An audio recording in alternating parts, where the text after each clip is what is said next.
Welcome back to the Primitive Camping and Bushcraft podcast. My name is Chris Spear, and I'm going to be your guide to enjoying the great outdoors. So if you have not, go ahead and pick this dude up. It is like number 41 in survival books right now, something like that on Amazon.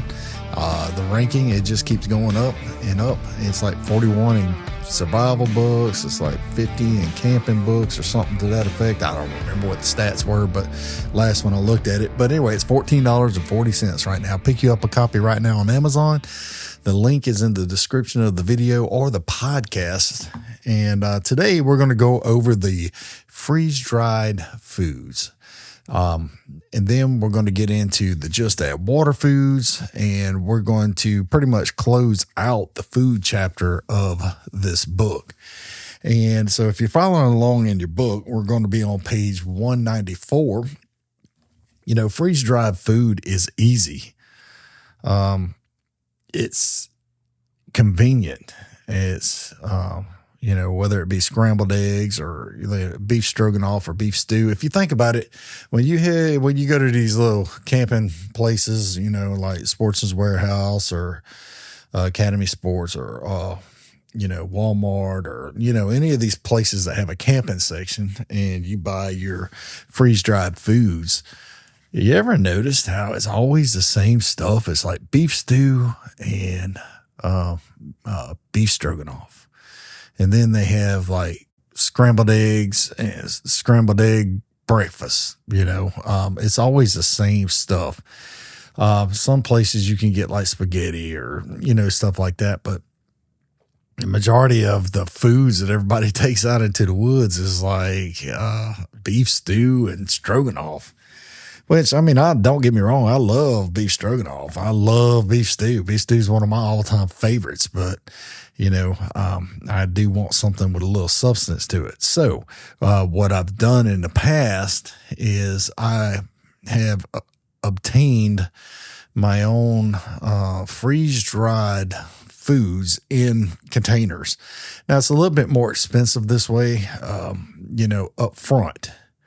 But the cost savings throughout is so much cheaper, and you can get it from like Thrive Life or, you know, there's other different freeze-dried companies out there that you can make your own. And I've been experimenting around. I bought a package of sour cream powder, and that was pretty cool because I didn't have to use the powdered milk. Up until then, I've been using powdered milk, but I made my own beef stroganoff, and I had, it was so much better than the stuff that you get at like Walmart or whatnot. And, you know, these other name brands, you know, it was so much better. Now, I put in my own, it was shredded beef.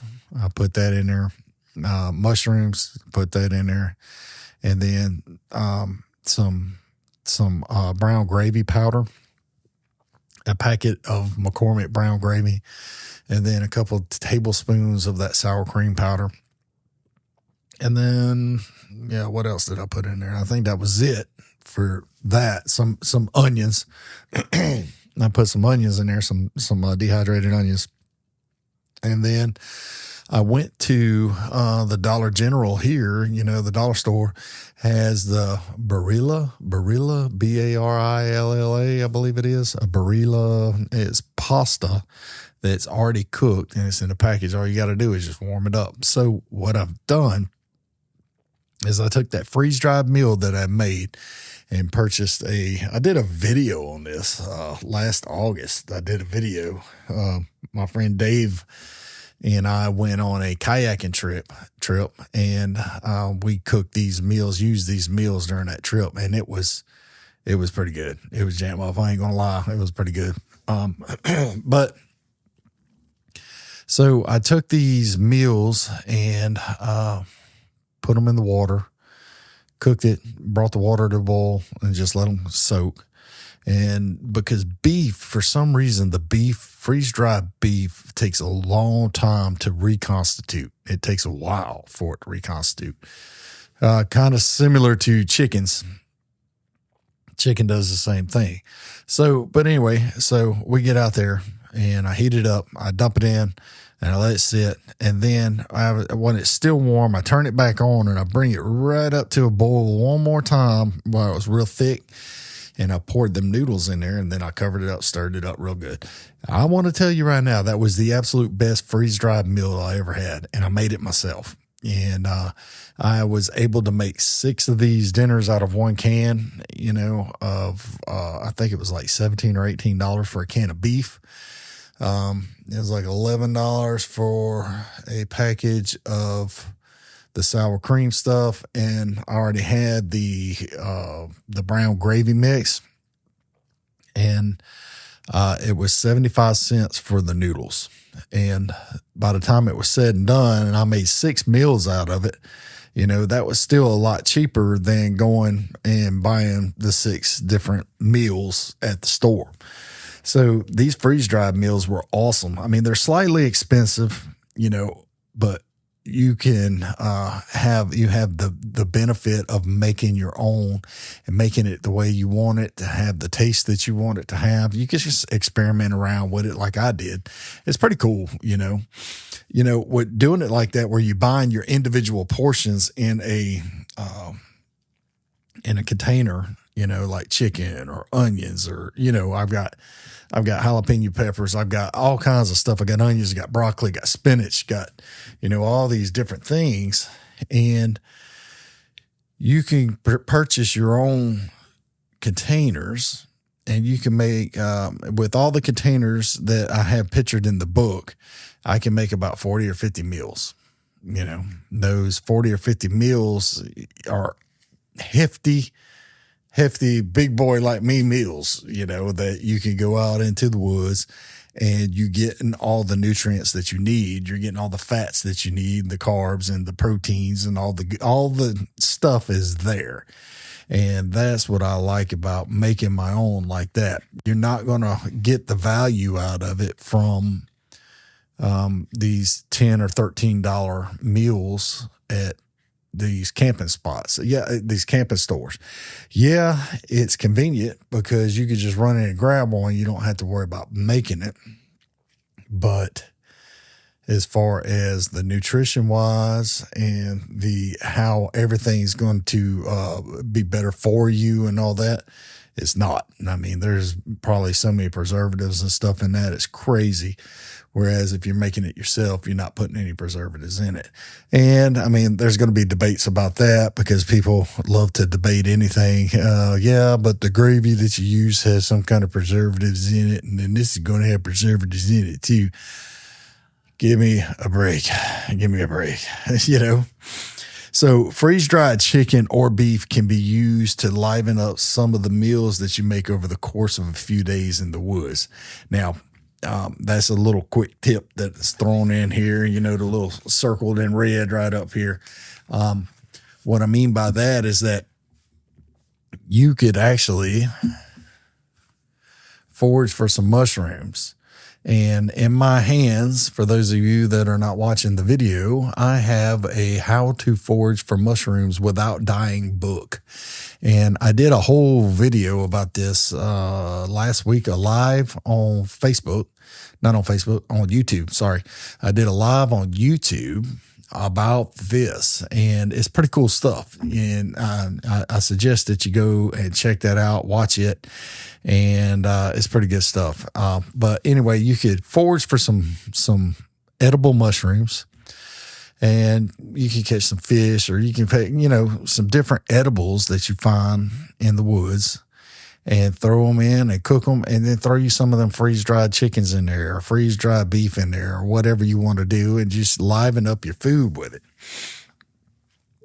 A small freeze dryer can cost between $3,000 and $5,000. That's for a small one now, which is why freeze-dried foods are off the table for many campers, and unless you're going out to actually purchase a freeze dryer. Plus the foods themselves can often cause sticker shock because one large can of beef can cost about $75, but you get so many meals out of that one large can. So you gotta weigh it out. How much is it going to cost per portion? And I don't know about you, but my portions are bigger. So I tend to eat, you know, I'm a little fatty, and I tend to eat enough for two people, you know, and I'm going to eat enough to fill me up. Especially when I'm out in the woods, because you know, I'm 90 to nothing, constantly going. I'm constantly walking around. I'm constantly looking for firewood.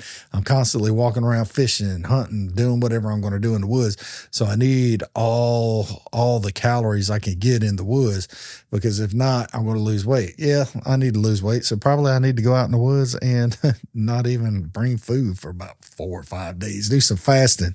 Just bring my Bible and do some fasting and sit out there and read the Bible. But, you know, it is the benefit, though, is that you can make a bunch of meals for under $10. And if you can make it for under $10, there's a cost savings, because these meals are anywhere from $10, $11 to $15 a piece. Some meals I've seen, some of these camping meals that are already freeze dried in the sporting goods or camping section is like $19 a piece. I mean, come on, man. I mean, I get it. I get it, because if I go out to some of these fast food chains, you know, you're going to spend $19 on a burger and a fry and a drink, you know, but golly, I just can't see that for a camping meal, you know, because you're not going to get as many calories.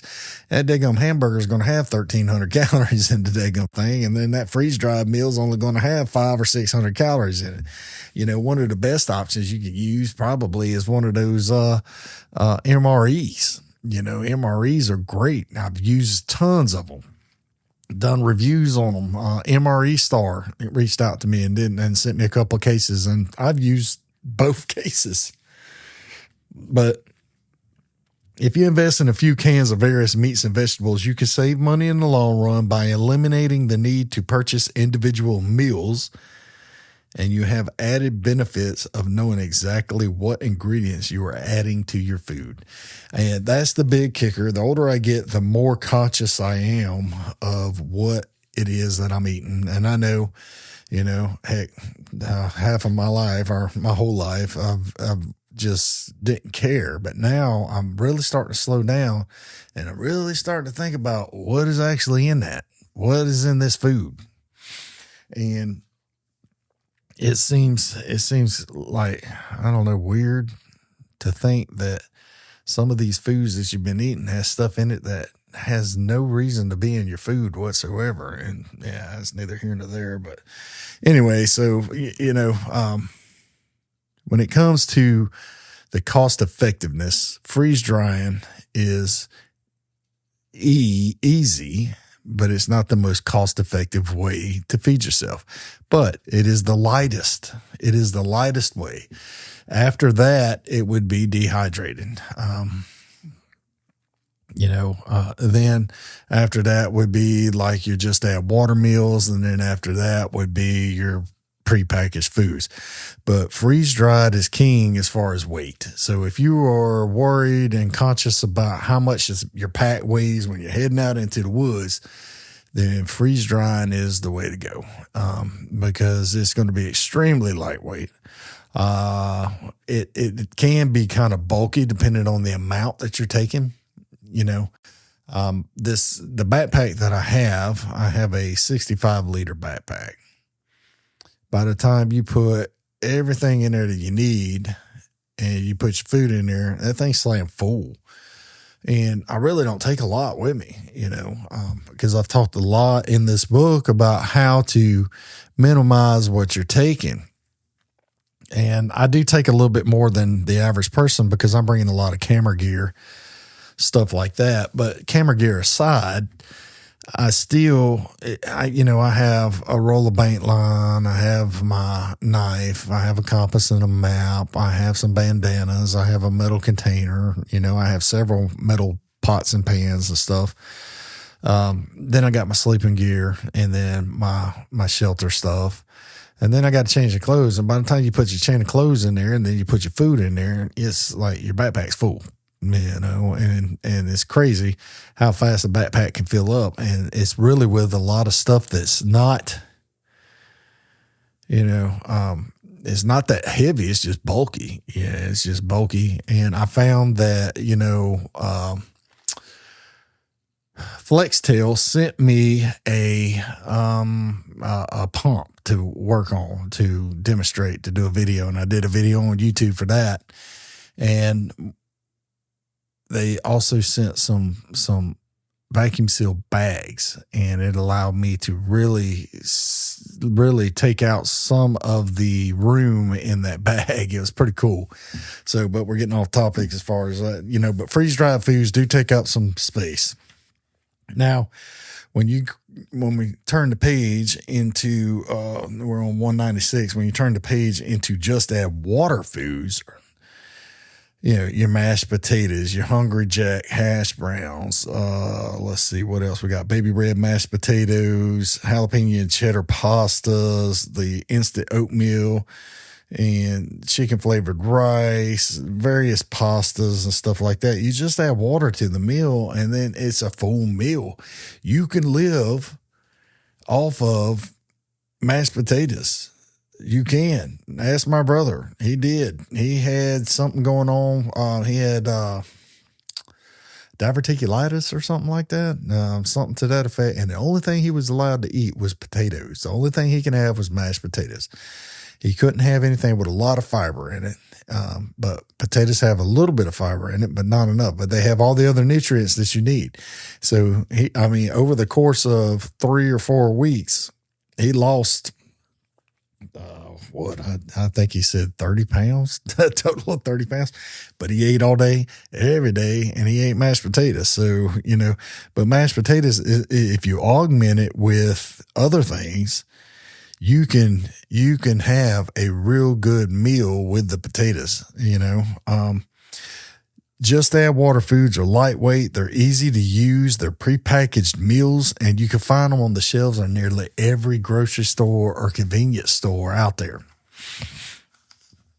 Now, many of these different items that you would use as a Just Add Water food, they make main dishes of their own. You can always add some variety of meat, such as a summer sausage or some Spam or some beef jerky or something like that. But Just Add Water foods can often be found for about $1. So it makes them extremely economical, affordable, and they pack a punch. You can have tons of them. But the problem is you're getting up into your weight. If you're worried about it, if you're worried about your weight, it gets up into your backpack weight, not your scale weight. But when you get up into the Just Add Water foods, it's not so bad. It's not as heavy as some of the other foods, but you can pack a bunch of food. You can pack a bunch of food with you and take. And then you get out there and start fishing or hunting or foraging and do whatever. And you can continuously augment what you brought with you. And if you go for 6, 8, 10 days or whatnot, you can have plenty of food and still be within your weight limits. The hash browns, I just recently did a video last week. Apparently, I don't know what's wrong with that video because ain't nobody watched it, but I did a video. Me and my friend Dave went out and we used hash browns, these Hungry Jack hash browns. You can pick this box of hash browns up. If you're looking at the video, I'm showing you in the video, but the box of hash browns is just the Hungry Jack hash browns. Kind of looks like the old chocolate milk that you used to get at school, but it is a Hungry Jack and it's got hash brown potatoes. And those things are cheap. You can get them for $1 or less, and they have a lot. And you can use those not just for hash browns. You can use them for soups. You could boil the fire out of them things and make mashed potatoes. You can, there's so many options that you could use with those hash browns. But, making a soup out of it is easy. You bring a couple chicken bouillon cube with you, drop down in there and boil that thing till it turns into a thick soup. You're golden. You're good to go. And, a little Tabasco sauce and you're in heaven. The only thing you have to have then is some cheese and some sour cream to put on top, right?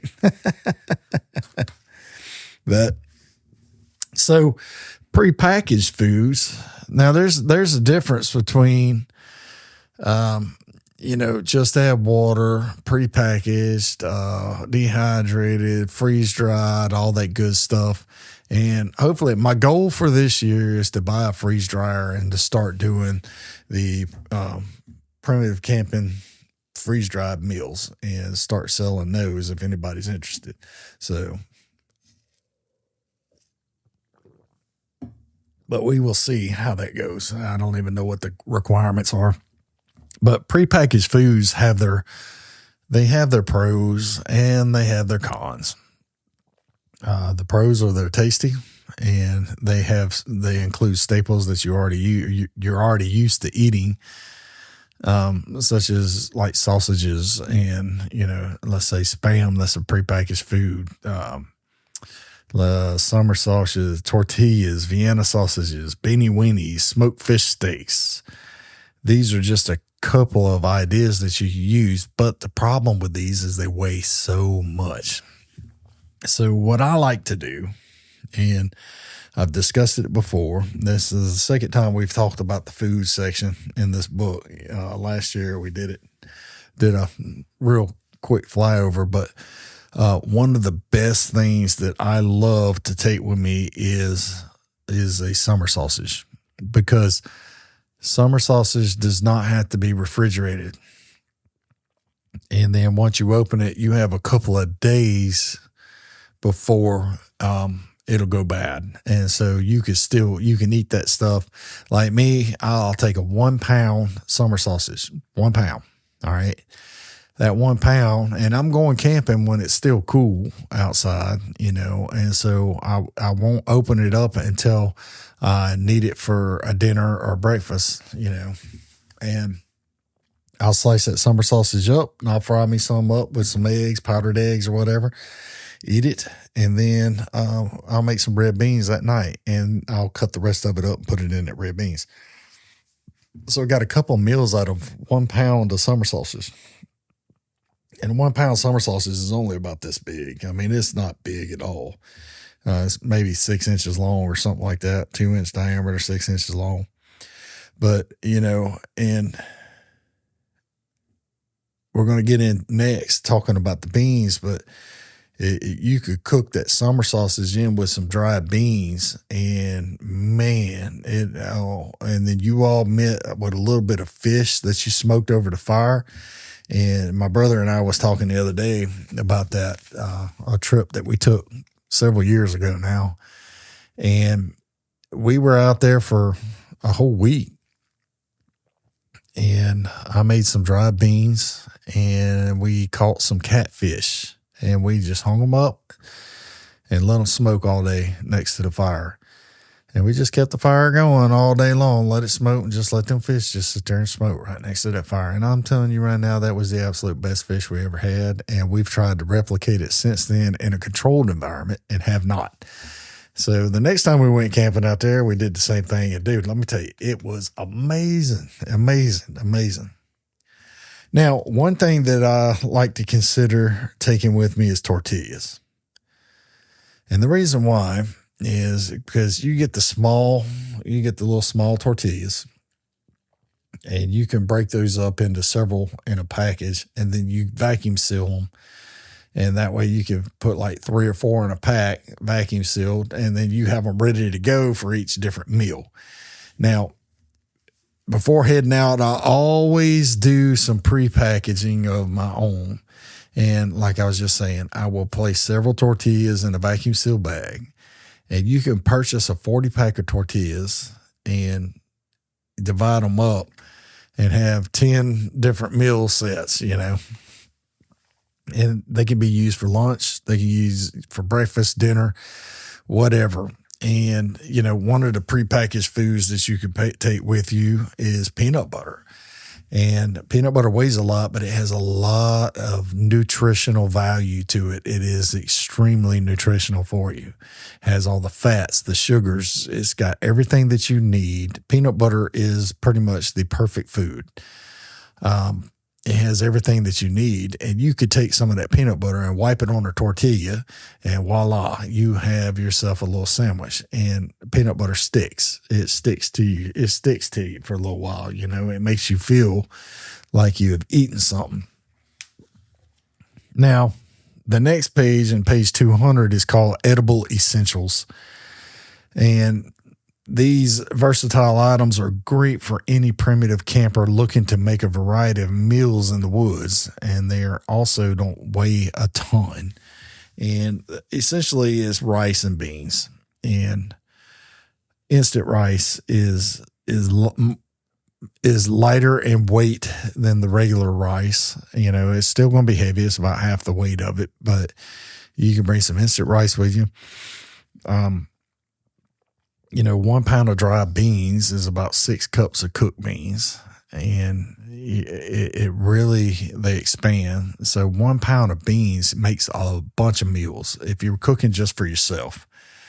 Now, there's somebody on my Facebook page, I forget who said it, on the Facebook group, Primitive Camping and Bushcraft, someone was saying that they like to take a peanut butter jar, and they will put their dried beans in that jar with water, tighten it, and throw it in their backpack. That way their beans have soaked up, has pre-soaked the water, and are ready to cook whenever they get to their camping site. Now, I love that idea. The only thing is I didn't like the idea of the additional water weight, but, you know, it works. It can work, and I think it's actually a pretty good idea. And they don't take very long to cook. Beans cook within a couple of hours, depending on how long you want. And, you know, soaking your beans tends to cut down on the cooking time, and it cuts down on the amount of gas that it actually gives you. You know, my grandma used to say she soaks the fart out of the beans. She just sit there and soak them beans all day long. But I place a half a pound of beans in a pot, and I cover it with water. And I usually do that the night before. And then that morning, I'll just put them on and let them hang over the fire and just cook all day. And they not necessarily bring it to a complete boil. Well, majority of they're boiling, but I'll let them cook all day on the tripod. And then they're good to go in the evening. Add a little bit of dehydrated onions and bell peppers to it. Add a little bit of summer sausage to it, and your beans are done. And that's the red kidney beans. You know, you could do the same thing with pinto beans and black-eyed peas, or any other different kind of bean, and peas or lentils, or, you know, anything of that nature. Now, I touched on this here recently, that peanut butter is one of the great staples to take with you in the food. It's a fantastic camping food because it's so rich in protein, minerals, and vitamins, and it's also high in calories. So when you're very fatigued, I'm making up new words on this podcast, so we're going to use the word fatigued.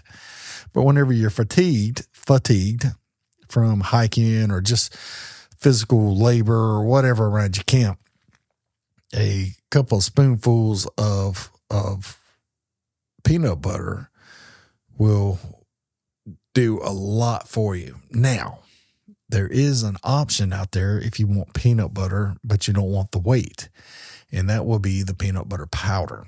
Now, there is a peanut butter powder. You just add a little bit of water to it, and then it reconstitutes into regular peanut butter. Now, this powdered peanut butter is going to have a very good amount of nutrients. It's not going to be as good as the regular, the wet stuff that you already carry out there, but it will give you a lot of the same nutrients and the minerals and the vitamins and the proteins and all that good stuff. And, you know, we're getting down to the nitty gritty here about drink packets. So I like to bring, you can only drink water. I love water. I drink water all day, every day, but I start craving something else, you know, when I'm out there for several days. When I was deployed to the desert and all we had was water, boy, did I crave something else. But drink packets. They're lightweight and they help. If you're having to boil just straight water from the river, a drink packet mixed in with that is actually going to help with the electrolytes and also the flavor of it. If you don't like the flavor of the river or the stream or the whatever it is, and don't bother me, but I'm just saying that you could do that. Green tea is another option. If you have headaches and from caffeine or whatever, you can bring green tea. Green tea is good for you. And it's always nice to treat yourself to a little comforts of home when you're away. Another idea is instant coffee, and some people frown upon that. Some people will bring their own bags of the primitive camping and bushcraft blend coffee and make it while they're out there. Me being one of those. But some people will actually bring instant coffee, and I did for years. And it's real convenient to fix you a cup of hot water, warm water, and then pour your coffee in there and just stir it up and drink it. It's not the same as regular, but it's pretty good. It's pretty good, and it has the caffeine in it, and it'll help with the headaches and stuff like that. Another great option to have with you in the woods is powdered milk. Powdered milk is an awesome thing. I've used powdered milk with mixed with some water and with some powdered eggs and made some biscuits. And powdered milk goes a long way. And you can mix it in with your coffee for creamer. And if you plan to make biscuits in the woods, on page 212, I have a recipe in the book on how to make biscuits in the woods. And, powdered milk is a great asset to have with you in the woods whenever you're cooking different things. Another awesome. Boy, I'm having trouble talking today. I always have. I'm getting tongue tied. Shortening. Shortening is any fat that becomes solid at room temperature. So like vegetable Crisco, lard, rendered beef tallow or anything like that is something that you can take with you into the woods.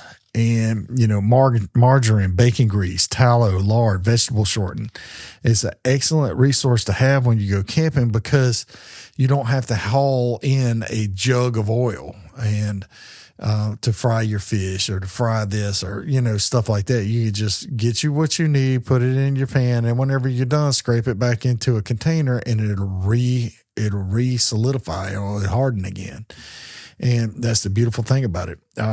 Now, shortening is great if you want to fry some fish or a mouse or a squirrel or any other critter that you catch.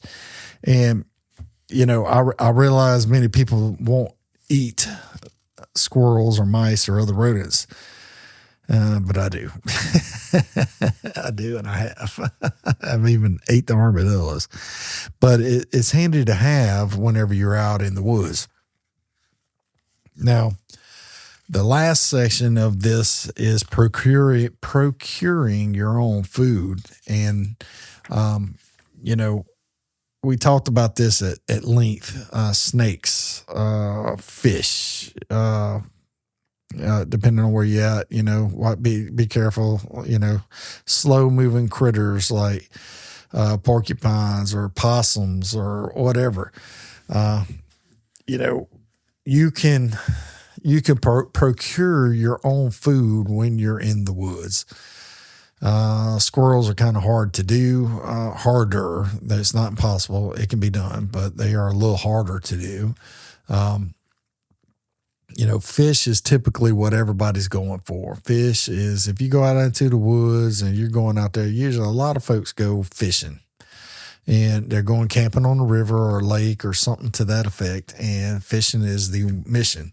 And so, but another thing is, depending on your location, I know here in South Mississippi, snakes are prolific, and you can find snakes. You can find a snake in the springtime, about every time you walk into the woods. And, snakes, it doesn't matter if it is a venomous snake or a non-venomous snake. They're all edible. You can eat every one of them. Frogs, you can eat frogs. Here in South Mississippi, but You can eat squirrels, you can eat mushrooms, depending on the mushroom. That's why I encourage people whenever I had that live, and we'll talk about this book once again on how to forage for mushrooms without dying. It has, it's 29 varieties of mushrooms in here that are edible that you can find, and it tells you when, where, and how. And, and it's easy to identify. And so you can start off with that book, and it is the absolute beginner's guide to identifying 29 wild edible mushrooms. And, mushrooms are amazing. Mushrooms are great, and they got all the vitamins and minerals and all that good stuff in there. Now, this ain't a food, but pine needle tea. They're a pine needle, any kind of pine bearing tree in North America. There is, you can make a tea out of its needles, and you can bring the water to a boil, drop your needles in there, cover it, and then it'll be good to go. In a few minutes, the needles will look like a lime green, and it will sink. And once that happens, you can drink it, and it is so many health benefits in that cup of whatever pine needle tea that it's going to, it'll keep you energized, keep you from getting sick in the woods. And, it'll keep you healthy. And plus it tastes like Christmas. I can't explain that. It does. It tastes like Christmas smells. So, one thing that you want to look at too, when you head out into the woods and you're doing the camping thing, is parts of any game animals that you can't eat can often be repurposed.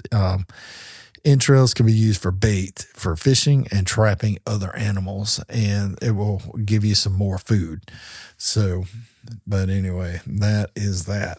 So anyway, we've covered all the food section, and then next week we will be getting into the cooking, and then we will pretty much be wrapping the book up. And then after that, we're going to just start open discussion.